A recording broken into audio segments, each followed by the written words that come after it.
So good morning to everyone. It is a rather rather gray morning today. It is the 8th of August. For those of you who are possibly of Chinese heritage, today is actually Father's Day for you.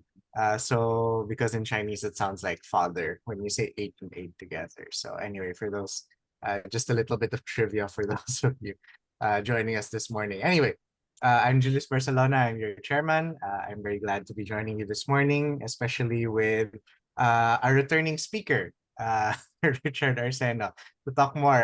Richard, you really caused quite a stir with our first session, and thank you very much to Bernie for inviting you back to go into more detail about the kind of operations that you have. But in any case, before we start, we always start our sessions with a prayer. So may we please have that first. Lord, thank you for this day, for the presence of everyone in this call. For once again, we are gathered and given the opportunity to appreciate life and your words. Forgive us for our shortcomings and cleanse our hearts as we learn and live your words and example. Father, bless our endeavors, especially today's meeting. May you guide us in our discussions, and may you enlighten our minds in every decision that we make. Give us your grace that we may effectively do our parts for your greater glory. All this we ask in Jesus' name. Amen. And after God comes country. May we please give our respects to the Philippine national anthem. Mga kababayan, ang pambansang awit ng Pilipinas. Kayang magiliw, kaya sa sigahanan, alam ng puso, sa titig mo'y buhay. Upang hinirang, tuyag ka ng magiting, sa manlulupin, di ka pasisigil, sa nagatang tutok sa simoy at sa langit o lugaw, ay hinatang tulagaw, isang pagkayang minamahal, ang isang ng matawad mo'y tagumpay na nag-iibig, ang bituin at araw niya kailan pang ay magiging, lupa ng araw na walhagit pagsingkaw, uli langit sa biko, ang ibigaya ng pagkay ang amin, ang mamatay ng dahil sa'yo. All right. And after country comes the people that make all of this possible. We'd like to show on screen right now all of the members of the Agribusiness and Countryside Development Foundation. We are, after all, a member-supported nonprofit organization, together in partnership with the Management Association of the Philippines. And the only way we'd be able to bring you our sessions every week is through the generosity of all of our members and our partner institutions, whether they be institutional or individual. It is only through your generosity that we are able to bring you things to bring you our sessions every week. So thank you very much to all of you for your support. Now, if you're joining us 2 weeks later through our social media uploads, welcome, and we'd like to thank you for joining us and including us in your pursuit of new knowledge in the Philippine agriculture industry.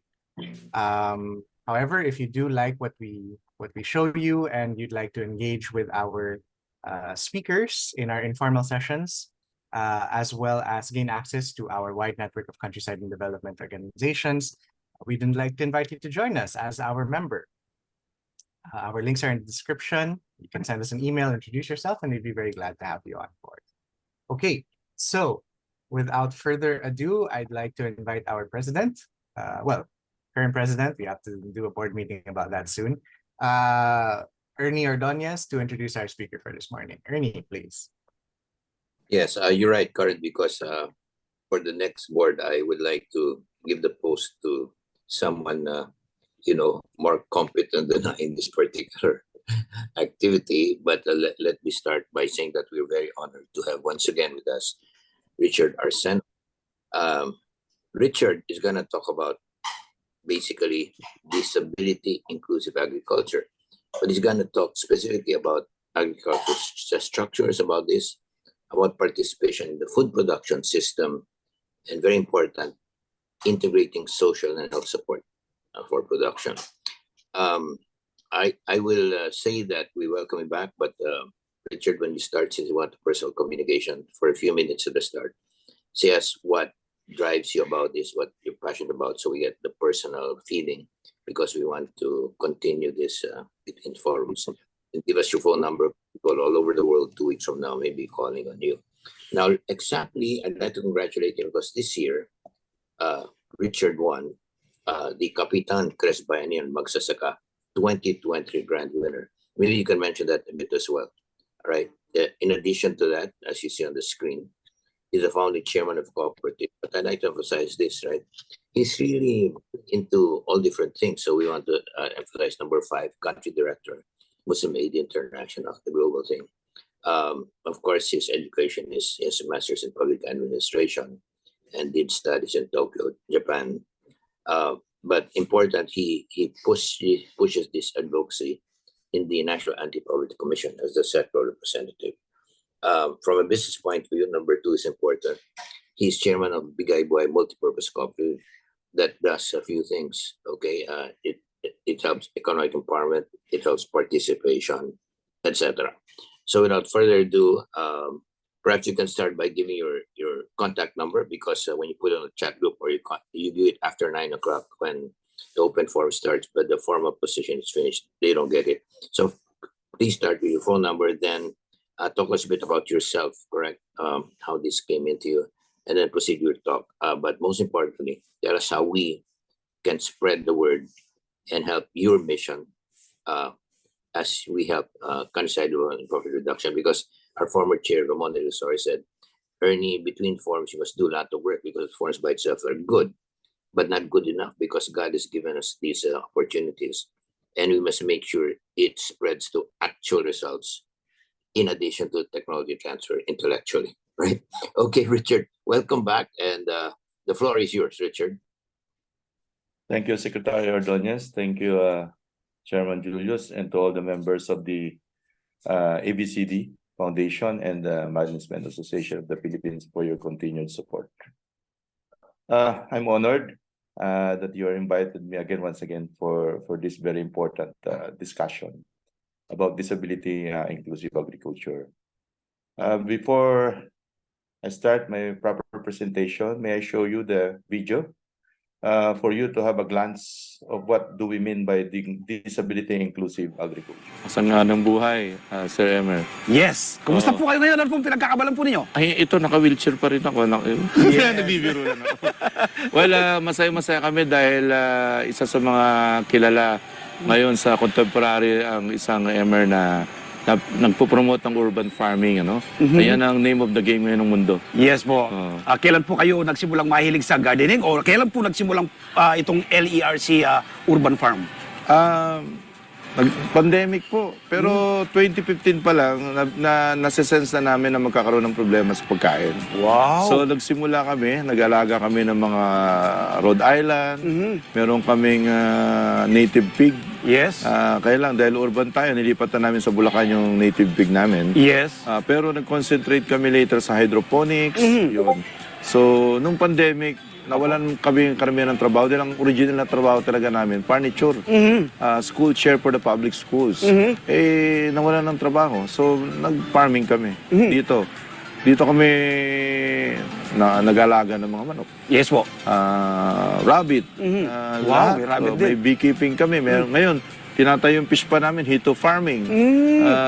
Lahat po, basta lahat pwedeng kainin. Kompleto na dito, ano? Sir Richard, nakikita ko yung kapaligiran mo. Lunti ang mga halaman, ano? Namumunga na. Nakita niyo po yung patola ko, ang haba. Yes, yes. Ito yung patola. Yan ba'y hindi ba mahirap itanim yan? Hindi po, madali lang kasi siyempre nandiyan yung aking kasama si Edgar. Yes. Napakadali. Yan po ay ang lahi niyang Mexico. Pero napatubo namin dito. Opo. Marami na ho. Kaya pag pumupunta rito, sir, lagi nagpapakuha ng picture dyan sa patolang yan. Ayan, Ito pong location natin to, gano'n po kalawak at ito po'y ano po ito, private property o paano pinapayaran po ba sa inyo? Paano po ito nagsimula? Nung ako po ay naging sectoral representative ng person with disability, Yes. isa sa hiningi ko sa gobyerno ay mabigyan ng isang permanente o kundi man permanente, isang mahabang taon para magamit yung mga pasilidad ng gobyerno na hindi naman ginagamit. Yung mga katiwangwang. Oo, na nakatiwangwang. So, nakipag-kontrata po ako sa Department of Health, Yes. sa National Housing Authority. At ito po, dati kasi ang pangalan nito, Malaria Eradication and Research Center. So may stigma ng malaria kasi dito, sir, tinatapon, at hindi naman tinatapon, kundi dito ginagamot ang mga patay. Yung mga may sakit. May sakit. After World War II pa to, itong building na to. Opo. So, ayaw pumunta rito dati. Dito nga nagsushooting yung mga zombie, yung mga show, yung mga ghost movie. So, binago natin yung imahen. Yes. Ginawa nating livelihood, education, and rehabilitation center. Or LERC. Yes. So, dito kami nagsimula. 20 years na kami next week, July 28. Wow. So, salamat at nakasama ka namin at ang iyong team. Yes, Sir Richard. I understand majority po ng mga katuwang mo rito, person with disability. Opo, pero sila yung may mga ability. Kasi saka nakakita na naka-wheelchair, Opo. nagtatanim, nag-aalaga nag-aalaga. ng manok. Tapos, yung first design ng hydroponics, na, kasi normal yung hydroponics, di ba, mataas yan yung mga Apo. vertical. Pero sa amin, kayang-kaya kahit naka-wheelchair. So, meron kaming fertilizer production. Wow. Meron kaming, yun nga, Rhode Island, heritage chicken. Yes. Meron kaming native chicken. May duck. Meron kaming vegetables production, Yes. container gardening. Lahat po na pwede namin ma-produce. Kasi una, siyempre sa kalagayan namin, kailangan namin i-advocate yung healthy food. So Yes. we promote organic. Tama po. Organic at integrated farming. Aha. So nagulat sila bakit walang amoy. Sabi ko, sekreto namin yan. Yun. Kahit nag-aalaga kami ng manok, ng baboy dito, Opo. o itik, walang amoy kasi may secret kami yan. Yes. Kinakausap namin sila. Yun. Ang mga manok. Kasi mahal namin yung ginagawa Ako, namin. Sir Richard, napaka sayo pong kakwentuhan, ano? Kanina napadaan ako, meron kayong maliit na bakery dyan eh. May mga provide kayong mga tinapay. Yung food-based po yata, ano po yata yun, ay plant-based. Opo. Actually, ang tawag namin dyan ay flexitarian. Oh. Kasi di ba vegetarian tayo? Yes po. Yan, large content niyan, vegetables. Meron siyang squash. Yun. Meron siyang malunggay content. Meron po siyang herbs, basil. Kami rin ang nagpo-produce lahat niyan. Wow. Pati egg niyan, sa amin din galing. Provide din po. So, ibig sabihin po niyan, healthy yan talaga. At maniwala kayo, pag-open namin nung Monday, Apo. itong Monday na to kasi National Disability Week ito eh. Nutrition Month din itong week na to. Opo. Pag-open namin, wala pa pong 3 oras. Yung 20 boxes ng tinapay, ubos lahat. Wow. At ang sagot sa amin, kayang-kaya nyo palang tapatan yung mga commercial bakery. Hindi naman po. Sabi namin, gusto lang namin magtrabaho. At gusto rin namin magbigay ng healthy food sa ating community. So alam nyo pa ba, ang gumagawa nyo, mga deaf and mute, Opo. mga speech and hearing impairment natin, Wow. mga orthopedically impaired, may mga psychosocial, may mga parents of children with disability, Opo. yung mga na-depress. Opo. Pero hindi kami makapaniwala na yung bread tinanggap. Kasi hindi namin sinabi gawa namin. Para bibilhin nila ayon sa pagkakaalam nila. Pero hindi nila alam ang nasa likod niyan ay mga person with disability rin ang gumagawa. Yun, ang importante doon. Ilan na po yung tinutukoy natin na to, Sir Richard, ang bilang ng mga tauhan natin dito? Dito po, mismo ngayon, halos 100 ito. Wow. 70 ang nasa furniture. Pero sila rin ay nagtatanim pagka walang masyadong trabaho at Opo. bago sila magtrabaho sa furniture. Sila rin ang nag-aalaga ng mga kasama namin. Pero dito all in all, mga around po 100 kami. Wow. Dito. At ang 25 po rito ay dito nakatira. Kasi sila na homeless na sila. Abandoned and neglected. Yes. So but binigyan namin sila ng bagong pag-asa. So tuwan-tuwa po sila. Dahil kumikita sila, kain sila ng maayos, maliwalas ang hangin at paligid. So yun po. Sir Richard, ako po'y naniniwala na lahat ng makakapanood sa atin ngayon, makakapagbigay ka ng inspirasyon. Dahil kung kayo may kapansanan na gagawa niyong magtanim, mag-alaga ng mga hayop, how much more yung mga walang kapansanan? Food security starts sa di po ba, Sir Richard? Yun po yung inyong battle cry. So, Sir Richard, baka po meron po kayong naisabihin na hindi ko po naitanong na binibigay ko po sa inyong pagkakataon. Well, una po, siyempre, hindi naman namin ito magagawa ng mag-isa. So maraming salamat, siyempre, sa gobyerno, sa pangunguna ng Department of Agriculture, Yes. sa Bureau of Plants and Industry, Bureau of Animals Industry. Sila po ang tumutulong sa amin. Then, like Department of Science and Technology. Iba pa ang ahensya ng gobyerno. Samantalahin ko rin pong pasalamatan ng Dr. Jose Rodriguez, Memorial Hospital and Sanitarium. Sila po ang unang tumugon sa panawagan na market. Sustainable market. Nilagyan nila kami ng isang marketplace sa lahat ng agri-products na produce namin and other industrial products. Doon namin ilalagay. At binibili talaga lahat. Tuwan-tuwa kami. 1 linggo pa lang kami sa RMF. Pero ang dami-dami na bumibili. Kasi naniniwala sila sa kalidad ng produkto at galing ng person with disability. Yes. Pero alam mo, medyo naalangahan lang kami ngayon kasi after namin dinevelop itong facilities ng Livelihood Education Rehabilitation Center, merong mga mahiwagang kamay na gustong kumuha. Sana wag naman nilang kudin at wag na lang kami parang paalisin na lang dito ng ganun na lang ba pagkatas namin dinevelop. Baka pwede na lang magkatulungan. Yes. Kasi kung pag nagtulungan kami, hindi ba sila natutuwa na yung mga person with disability na dating namamalimos?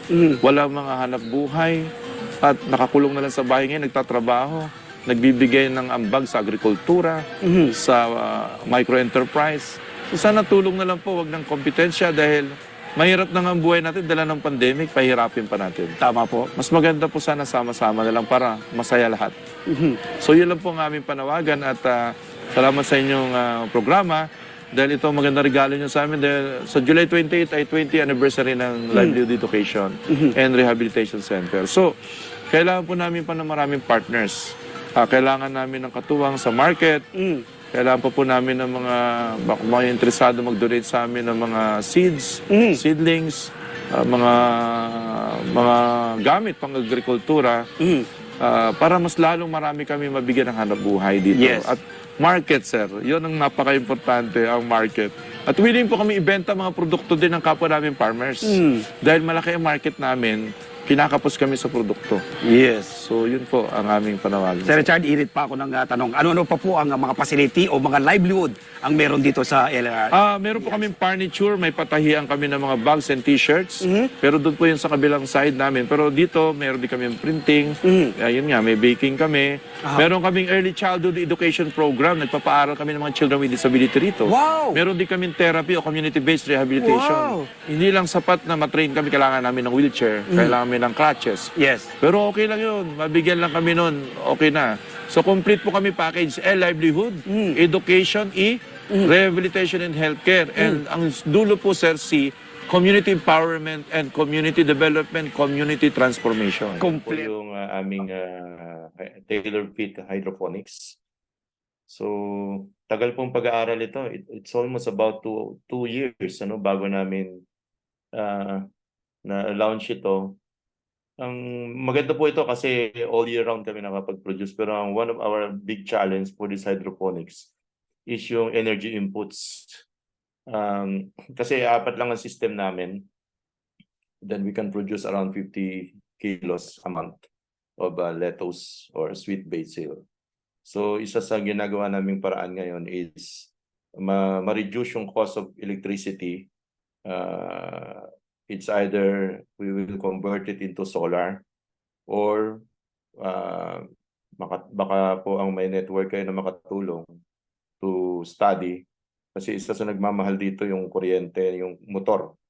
yung power yung motor at saka yung LED. Pero kahit ako po, severe ako, no? Naikwento ko kanina, kaya ko siya magtanim, mag-operate. Yeah. Next slide. Yeah, next part. No? So ito po yung hydroponics. Dalawa po yan, meron kaming indoor. Ito yung indoor, then meron kaming outdoor din. So yung outdoor namin is operated yan directly from the sources of light, sunlight. Kaya lang problema pag bad weather, kaya kailangan namin mag-backup.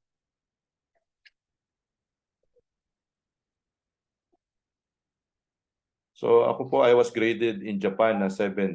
Grade 7 ibig sabihin severe. Pero dito po, maniwala kayo nakakapag-farm ako. Ito po yung aming mushroom. So makikita nyo po, ito po yung oyster mushroom. And we can produce 300 kilos to 500 kilos a month for this. So maganda po siyang plant-based meal. Nagipag-usap kami ngayon sa ospital para supplyan sila. Ayan po, halos kakagawa lang po niyan nung area na yan. Dati kasi kahoy lang yan, so inayos namin. Okay. So yan po yung aming mushroom. Sinusulong po namin ang accessible farming. Kasi ibig sabihin ng accessible farming, kahit anong klase ng disability ka, lalo na kung ikaw ay mobility challenge, kaya mo, naka-wheelchair ka, naka-crutches ka. So problema sa ating mga agrikultura, both urban and rural, hindi accessible. Even sa mga elderly natin na gusto pong magtanim, hindi siya accessible. So kaya isa itong parang resource model ng accessibility. Siguro tatanong po tayo, bakit disability inclusive agriculture? Kasi hindi naman dapat hiwalay. Hindi naman dapat hiwalay ang person with disability and other vulnerable na may mobility challenges sa agricultural and production system. Dapat magkasama tayo. Kaya lang, we have to modify the facilities. Nagpa-research na po ako sa buong Pilipinas. Nagtitingin ako, wala pong polisiya na malinaw tungkol sa disability inclusive agriculture at accessible farming sa Pilipinas. So, I'm looking forward through ABCD Foundation ay makapag-partner po tayo para makagawa ng polisiya para ma-encourage natin yung ating 2.3 million person with disability. Kahit malang 5 to 10% niyan ay actively working in agriculture. Both in the urban and rural setting with provision of some incentives from the government support. Kasi talaga pong poverty is our biggest problem. Ayan po. Yeah, next slide. Ngayon po may ongoing talk kami na magkakaroon kami ng isang malaking mushroom house sa isang ospital para directly na namin ma-harvest nila at direkta na nilang makain. So we're looking forward na mag-materialize yung aming proposal with them. Anyway po, isa rin sa plano namin, i-revolutionize yung mga public schools and also community para magkaroon ng backyard farming. Especially itong mushroom kasi suitable ito sa mga limited space para rin itong version ng vertical farming aside from hydroponics. Next slide po.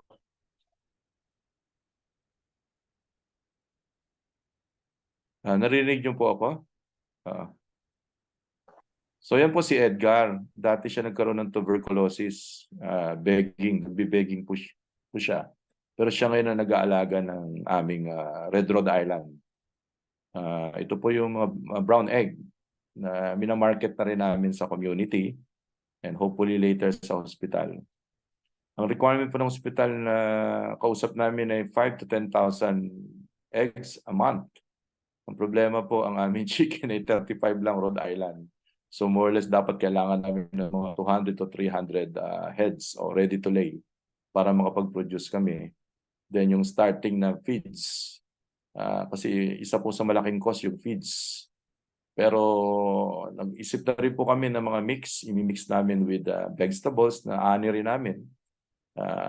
And some mga alternative feeding like itong madre agua, ipil-ipil, malunggay, yun ho. At tuwing hapon, yung mga malapit po kasi kami sa palengke, kinakausap namin sila doon na huwag na nila itapon yung kanilang mga gulay. So binababad namin ng magdamag. Sinasama na rin namin sa pagkain dahil talagang napakamahal ng feeds. So ang long-term plan po namin dito ay i-localize din ito. Magkaroon ng backyard production para yung stable source of protein sa bawat pamilya. Lalo na sa mga children with disability sa aming area. Malaki po populasyon ng person with disability sa amin sa Caloocan. Around 20,000. Pero ang natutulungan pa lang namin is less than 500. Hindi naman namin sinasabi na kaya namin ito lahat. Pero sana, tulungan kami ng local government. Hindi lamang tuwing Pasko ang pagtulong. Dapat continuous. And even barangay. Dapat sumama na sila kasi 188 barangays kami.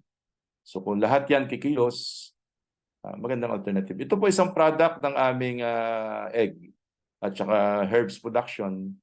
Okay, ito po yung aming mga bread. So kami na rin po gumagawa nito as mentioned kanina. Yan po. Kasama dyan yung mga magulang ng mga anak na may kapansanan at yung mga displaced families na nawala ng trabaho. Kasi ang area po namin ay isa sa mga biggest relocation site ng National Housing Authority. So hindi sapat na may bahay. Dapat may hanap buhay. So sinasama namin. Kaya lang sabi namin, I hope you understand, priority muna natin yung mga person with disability kasi sila talaga yung sabihin natin na most neglected and limited access to economic and social opportunities. So pinapaunawa naman po namin sa kanila. Although may market na, pero sa tingin namin, kung sa tulong ng inyong mga partners sa ABCD at MAP Foundation, kung marami pang tatangkilik ng aming produkto, ito naman po ay guided ng DOST Technology at TUP at iba pa mga partner. Yan, yung herbs. Meron na rin po kaming portasol para yung yung mga ani namin na hindi mabibili na through the portasol technology na nadadry namin sila, pwede silang gawing sangkap at gawin rin silang herbs, tea, pwede rin ihalo sa mga spices na mga niluluto namin. So kung marami pong market, marami tayong oportunidad para makapagbigay ng mas maraming trabaho. Kasi less than 2% lang po ang may access sa mainstream employment.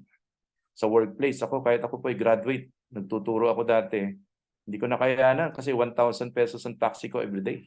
Kulang pa yung pamasahe ko para yung sahod ko para sa pamasahe ko. Kasi napakamahal po ng transportation system natin. Hindi accessible sa amin. Even yung workplace natin hindi accessible. So, isa sa mga business model natin talaga ay mag-create ka na lang ng trabaho through the enterprise system like agriculture. Marami po kasi ito, nakita namin maraming value chain ng agriculture. Isa pong another video na ipapakita ko sa inyo. Although nakita nyo na ito kanina but at glance, ito po yung overall na picture ng accessible disability inclusive agriculture.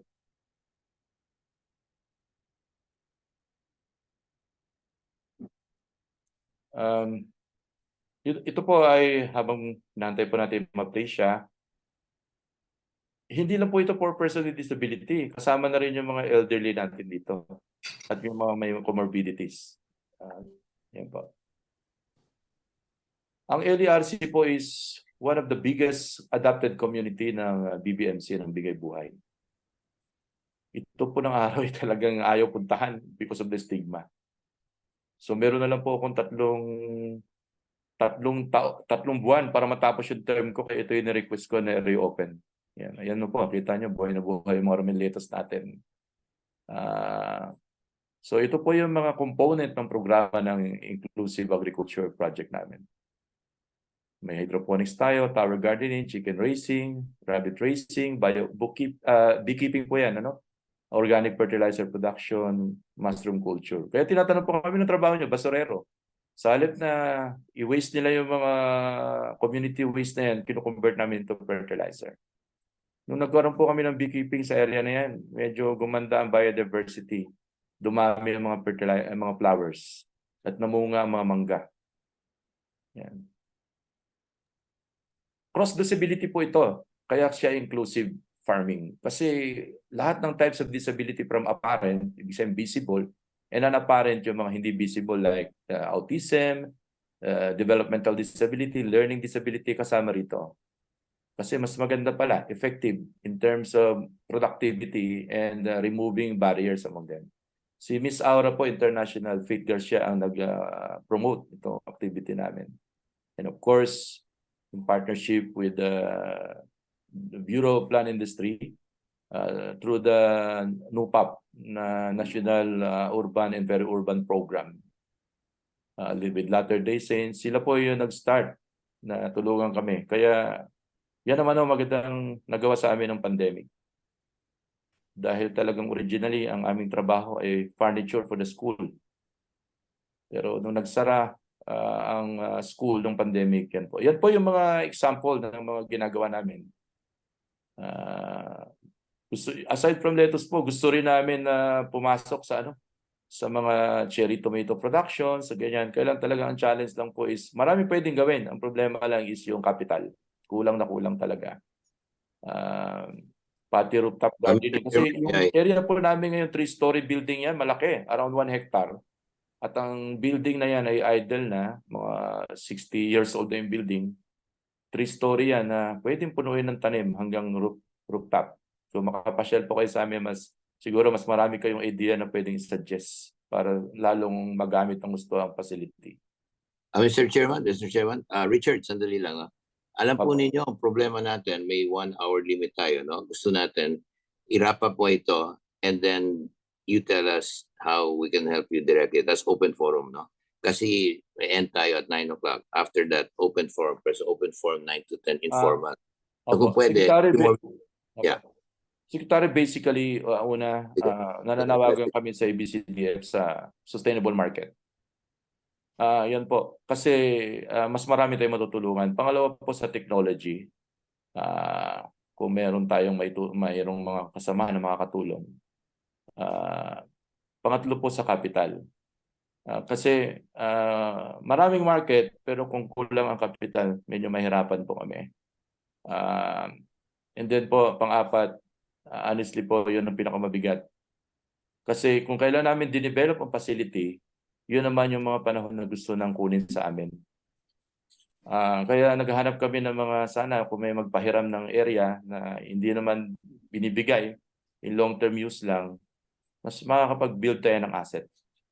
Ang hirap po makipaglaban sa gobyerno dahil hindi lahat naintindihan. May mga nakakaintindi pero marami ring hindi. Lalo na sa mga politiko. Hindi natin nila lahat pero marami. Na ang tingin kasi nila sa person with disability, charity and all out. Sana mabuksan yung productivity and ability. Kulang lang sa opportunity. Yun lang po. Salamat. Mr. Chairman, if I may, I'd like to have the first interaction because with a few minutes left, we'd like to make sure we get the main content. No? Alam po ninyo, Richard, maganda sinasabi mo, no? At saka naghingi ka ng tulong sa amin, di ba pa? Pero maliban sa direct help, ang sinasabi ko ito, no? Marami kang projects dyan, no? Ang gusto namin, kaya sinabi ko, dadalhin namin kayo sa ibang decision makers na may funding, ay hindi lamang to help your particular project. Pero dahil ikaw ay representative ng lahat ng disability at iba pa, ang tanong ko ganito, no? Kasi may global audience na gawin ko na sa English. Of all your many projects, what projects make money? Because one thing is charity. We are not a charity organization. We're a business organization. So of your many projects, what project can make money? And if you can make money, what is the model so we can distribute it throughout the country? For example, we can connect you to organizations, but we cannot ask them to replicate what you do because that's very expensive, very big, no? So of all the things there, we don't have to answer it now, but we like to know, say if you have 15 things there from hydroponics to chicken, to vegetables, what can make money? And then we know how you do it. Then we will spread it so that other people throughout the country can copy not what you can do. That's too big for them many times, no? But the things that can work. And then we spread it. And from there, it can mushroom. So Richard, of the different, of the different things you have there, which things can we replicate? Because the whole country should know about you, but the whole country is better off if they can find out that which is profitable and small. So we can spread it, especially for people with disability, isn't it? So Richard, of the many things, what are the 2 or 3 things that you think we can replicate throughout now? Because we can go to the LGUs and different groups now and say, we cannot duplicate Richard's big project. That's big, right? But there are some things that really work and disability people can do it equal or better than others. What are they? So, meron ka bang examples of what they can do? And then later on, after this forum, we'll call you up to find out the return and cost, the cost-benefit analysis.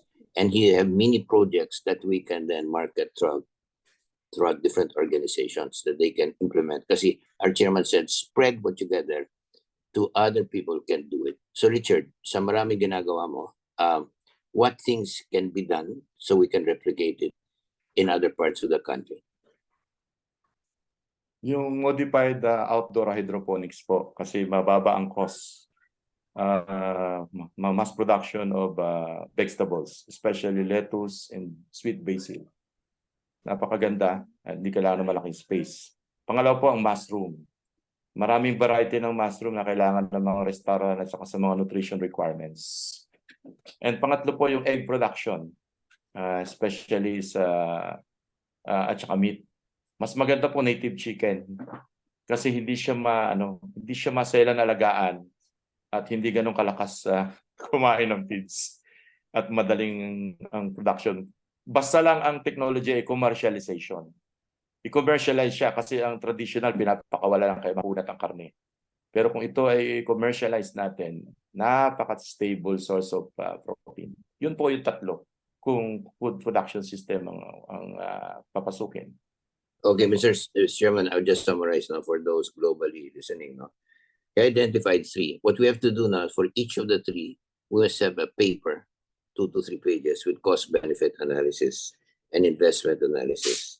And then these 3, we will give to different organizations. And the important thing for those listening nationwide, no? We're a business group, no? So what we want to do is emphasize those that can make profit, that can be sustainable and replicable.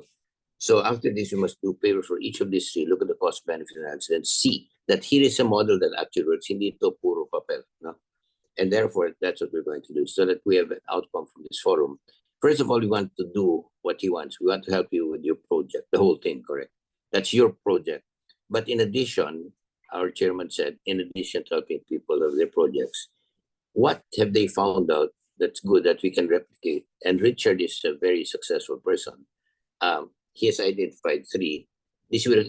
Nothing will happen here, Richard, unless we do this work now. For each of these 3, we must have a 2-page paper, which is cost, benefit, investment, cash flow and all that, and then market it for disability, because there are many disability people. For example, to be honest with you, the only 2 disability hospitals that are totally free in the world, are right here in Pampanga. And Manny Pangilinan is heading it, and their focus is do what other people cannot do as well. No? So that's what we have, Richard. Okay, thank you, Mr. Chair.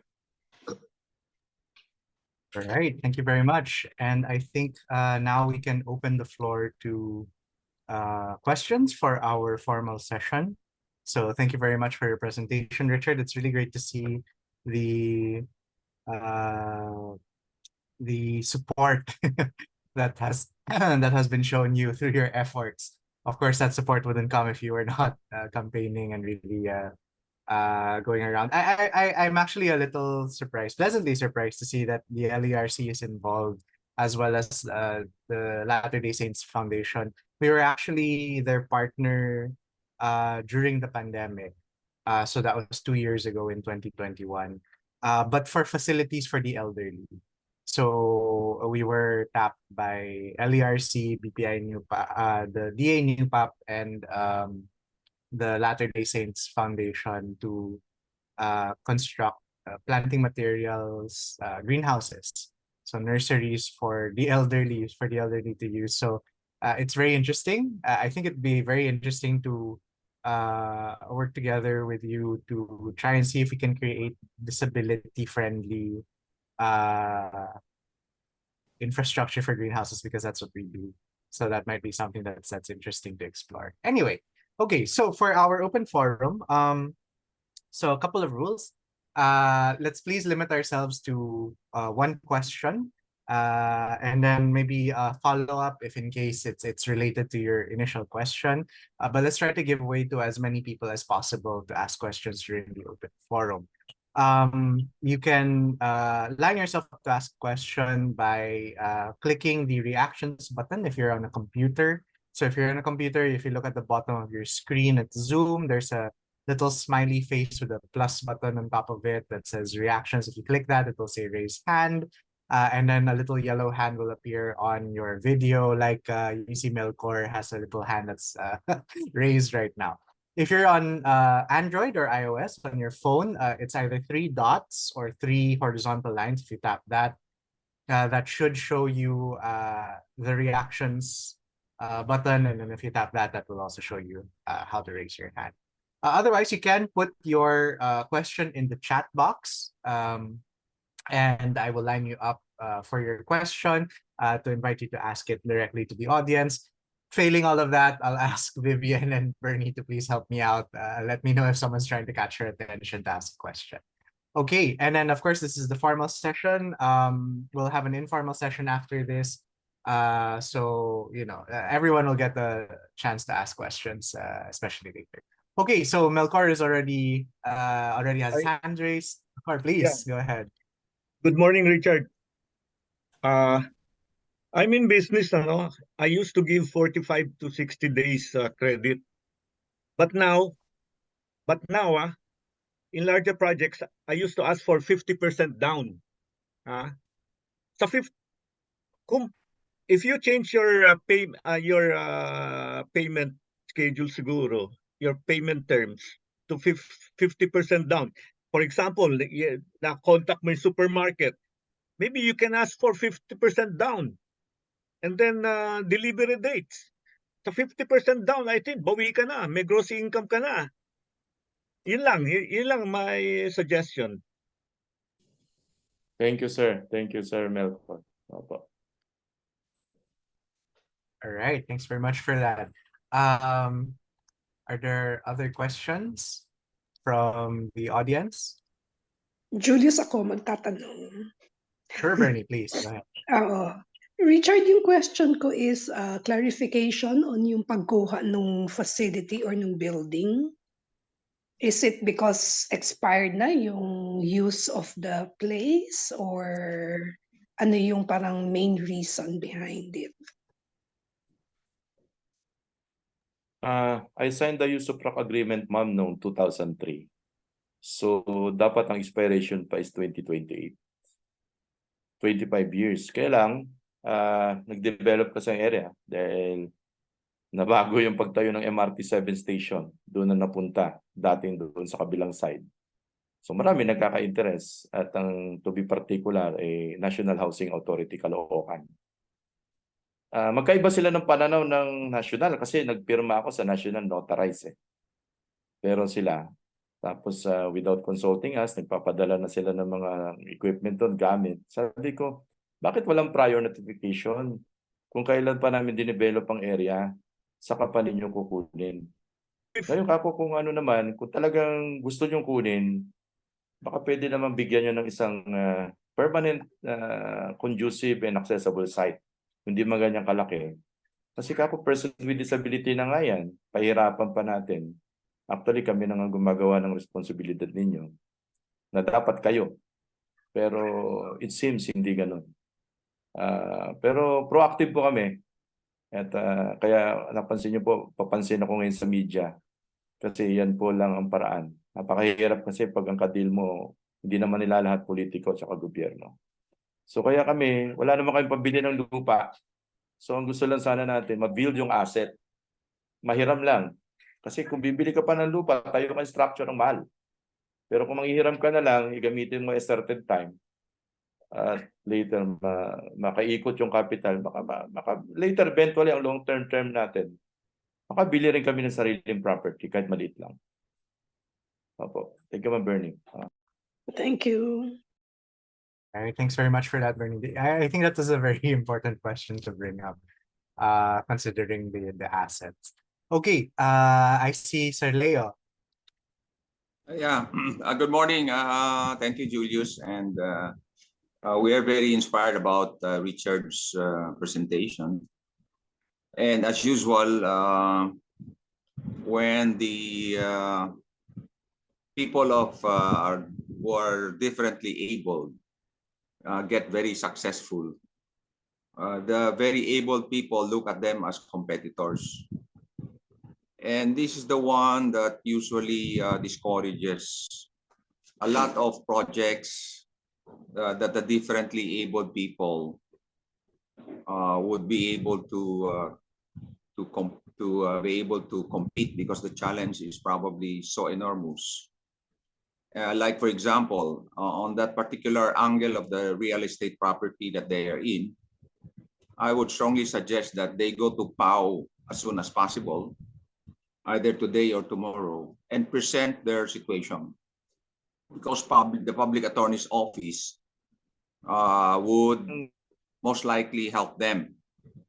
And the public attorney's office is a public service, so there's no down payment that the private practitioners would require. So I think you have to go into that so that you'll be protected right away. Kasi nga, the environment has developed and you are situated in a place where there are able people who are interested on the opportunities of the property. So please go to POW as soon as possible. Now, I have a sort of probably looks like a comment or an idea that we have to attach ourselves to a very, very stable entity. The differently able people are so committed in developing themselves, and we admire people who have that ability. But sometimes the entity that they are attached with nagdadalaw-dalawang isip, or they're so affected by other concerns. So we have to have a fixed or an entity that is really committed to help differently able people. So there is such a thing as a corporate responsibility or social responsibility of corporations. And there are corporations that are really founded on Christian principles, on social responsibilities, and so on and so forth. Hindi lang yung pakita lang na magbibigay sila. And these are the institutions that we have to align with.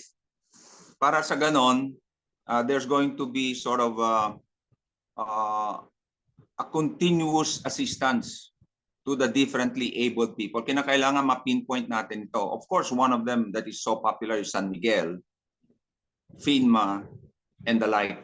So ito yung dapat na aasikasuhin nila Richard. And with the help of this foundation, and I see a lot of people that can easily be conduits and bridges to you. Salamat po, and congratulations. Sir, thank you po, Sir Leo. Quick response lang, Sir Julius. San Miguel po ang isa sa number 1 na kukuha ng area. Dahil because of the ongoing construction of MRT from Commonwealth going to San Jose del Monte.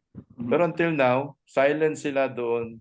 Sabi namin, kung kukunin nyo na yung area, pwede bang i-relocate nyo na lang kami? Kesa Okay. hinayaan nyo kami mag-develop pagkatapos bigla kayong papasok. Okay. Oh, yun po sir. Siguro you better be represented by a legal counsel, no? As an individual, the entity will only listen to you but may not reply. But if it is a legal counsel, they're obligated. So you have to know the pattern of communications also among able people. Thank you po. Thank you. Okay. All right, thanks very much for that. Yeah, kung minsan medyo mahirap if you don't really have the tools to be able to Yeah. protect yourself. Sometimes kailangan Yeah. talaga. Yeah, Julius, just a little comment. The able world of able people is so different and it has been there for 100 of years. The differently able people are just coming up. And just like an infant, if they're not properly cared of or protected, they will not survive. And the able people will just be victorious and would be jumping around for a successful challenge, no? That they were not able to let's say wala silang competitor. So that's why the differently able people should be ready also. That one day when you are very, very successful and you are now becoming very strong, that there are parang thesis, antithesis yan eh. So you have to be ready. And that's what I'm trying to say. This is part, like for example, you want to communicate with people. There are levels of communication among able people that you have to be aware of. Yun lang naman. Salamat po. All right. Thank you so much for that. I see Oscar.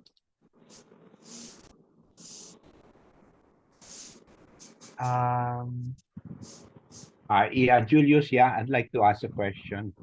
Yes, please. Okay,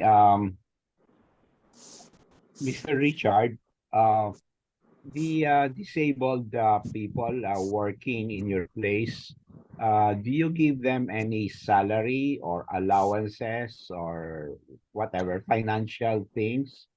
And because this, of course, they that's where you will need also the working capital, no, for your operations. Thank you. Yes, sir. Sa ngayon po, allowances pa lang ang naibibigay namin pagdating dito sa Integrated Urban Farming Project. Pero sa furniture, kasi after 3 years, nakagawa na uli sila, ang average weekly salary ng mga skilled and strong person with disabilities, 3,000 to 5,000. So around 20,000 a month. Pero sa aming Integrated for Urban Farming, ang nabibigay lang namin allowance of 1,000 pesos plus pagkain and tirahan where they can stay free of electricity and water.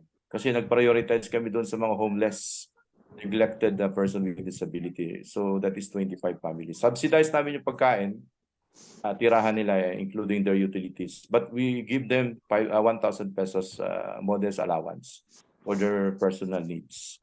Yan lang po ang kaya namin gawin ngayon. So we looking forward na from allowance to salary eventually. Yun ang ginagawa namin.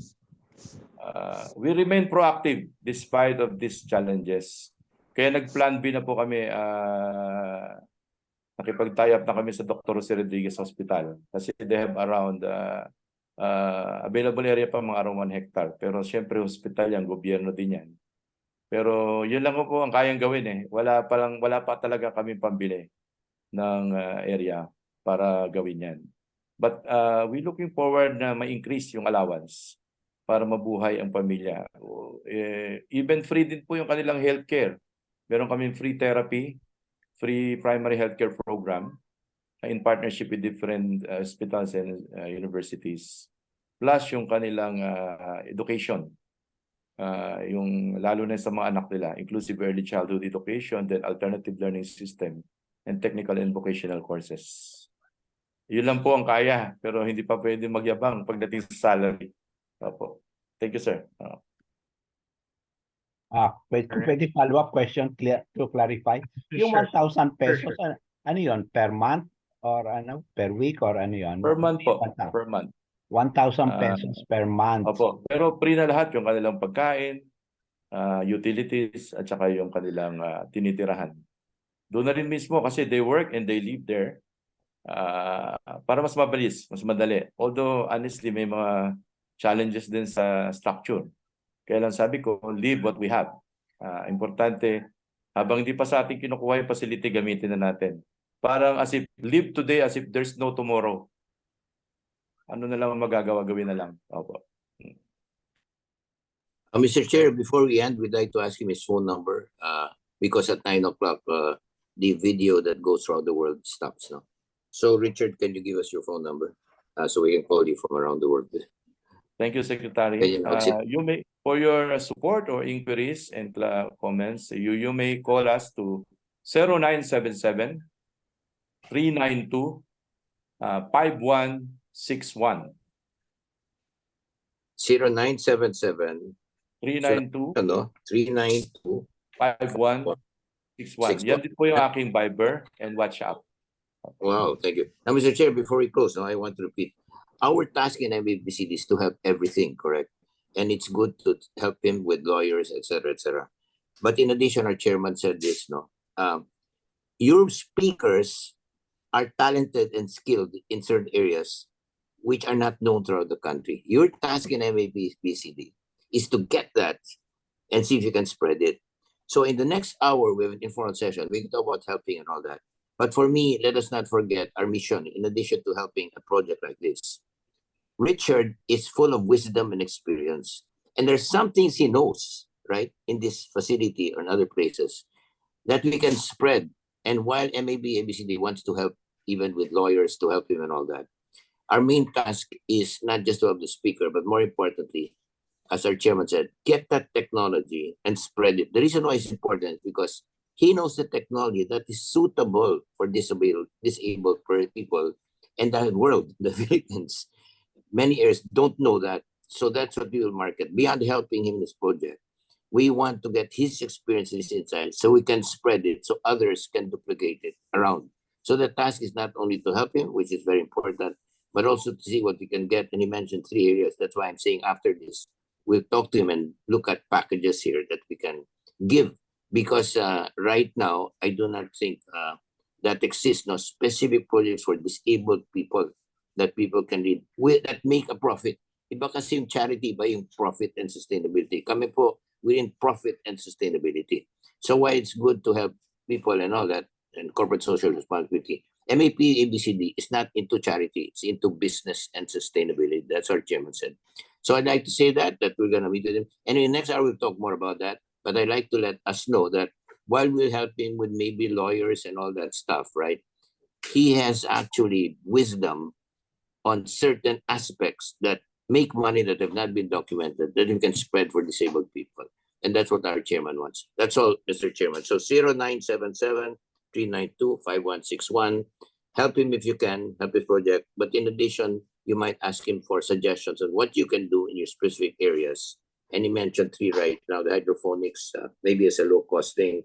He mentioned mushrooms, and he mentioned, general things like poultry, etc. Thank you very much. Right. So yeah, thanks very much for that, Ernie. So, the Agribusiness and Countryside Development Foundation Incorporated, in partnership with the Management Association of the Philippines, together with our special partner institutions, senior special partner institutions, corporate members, individual members, all present this certificate of appreciation to Richard M. Arceno for his invaluable support in the advocacy and promotion of agribusiness and countryside development, and for his commendable and unselfish services rendered to this foundation as our resource speaker, given this 29th weekly online meeting of 2023, August 8 in Makati, Makati City, Philippines. And myself as our chairman and Ernie Ordonez as our president. Okay, and may now invite everyone to turn on your cameras. Can I? Yeah, okay, I'll just switch over to gallery view. Okay, can I please invite everyone to turn on your cameras? Yvette, Vicky, if you would be so kind as well. Okay, so we only have one page of let me just Oops. Okay. Yeah. So, Vian, can you count us in? All right, sir. We only have one page po. In 3 po. 1, 2, 3, smile. Thank you po. Okay. And yeah, for those of you who are interested in seeing what new and interesting things are coming up in the Philippines within apparently the next 10 years, it says 2032. So that should be something that's very interesting for our members. Okay. So if you are joining us live today as a member or as a paid attendee for today's session, please stay with us because we're going to have our informal session and we'll continue our open forum all the way until 10 o'clock. But if you are joining us 2 weeks later through social media uploads, I'm sorry, this is the extent of what you can get for free from us. If you would like to engage with our speaker after our sessions through our open forums, engage with all of our other members, and gain access to our wide network of agribusiness and countryside development organizations, please do consider joining us as a member. The Agribusiness and Countryside Development Foundation is organized in partnership with the Management Association of the Philippines, and we are a member-supported nonprofit organization. It is only through the generosity and support of all of our members that we're able to bring you our sessions every week.